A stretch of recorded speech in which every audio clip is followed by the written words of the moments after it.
Bonjour à toutes, bonjour à tous. Bienvenue sur Solaris, la petite chaîne dédiée au monde de l'astronomie, du cosmos et de l'ailleurs. Aujourd'hui, une nouvelle capture de Paris avec le Vespera Pro muni de son filtre double bande. Peut-on photographier les dentelles du cygne de Paris, donc en ciel fortement pollué?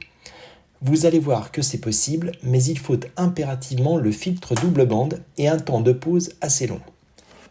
Les dentelles du cygne constituent le plus spectaculaire rémanent de supernova observable depuis la Terre. Elles sont bien sûr localisées dans la constellation du Cygne et sont constituées de deux parties majoritaires. La grande dentelle du Cygne, ou NGC 6992, la plus simple à photographier car la plus lumineuse et la plus imposante. Voici une partie de la grande dentelle photographiée par le télescope spatial Hubble. Et la petite dentelle, ou NGC 6960, aussi dénommée la nébuleuse du balai de sorcières, que nous verrons dans une prochaine vidéo.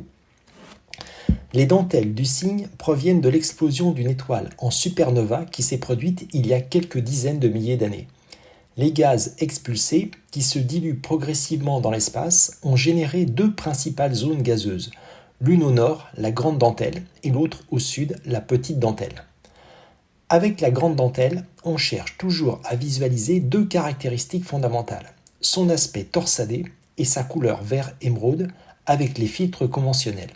Deux caractéristiques tout à fait uniques pour une nébuleuse. J'ai effectué une capture de 2 heures 16 minutes et 30 secondes, soit l'empilement de 819 photographies de 10 secondes. Voici la photographie plein format au format carré du capteur obtenue après une pause totale de 136 minutes. On retrouve les deux caractéristiques fondamentales de ce rémanent de supernova. Sa nature torsadée bien visible et le vert émeraude identifiable sur la partie supérieure de la torsade. Le rouge-brun est quant à lui dominant sur la partie inférieure.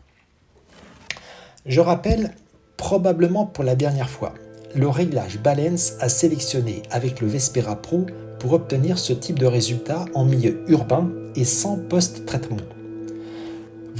Si vous avez effectué la dernière mise à jour du 9 juillet 2025, vous devez sélectionner le réglage première édition, c'est-à-dire le réglage Balance d'origine d'avant cette mise à jour.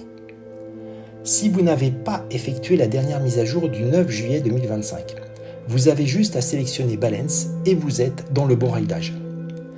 Si vous avez acheté le Vespera Pro ou l'avez reçu après le 9 juillet 2025, l'instrument comporte donc déjà la mise à jour du 9 juillet. Dès lors, si vous êtes en milieu urbain et ne souhaitez pas traiter vos fichiers bruts pour éliminer le bruit de fond, vous ne devez pas sélectionner le réglage Balance recommandé, mais devez sélectionner le réglage Balance première édition d'origine ou, éventuellement, le réglage renforcé qui se rapprochera le plus de celui d'origine.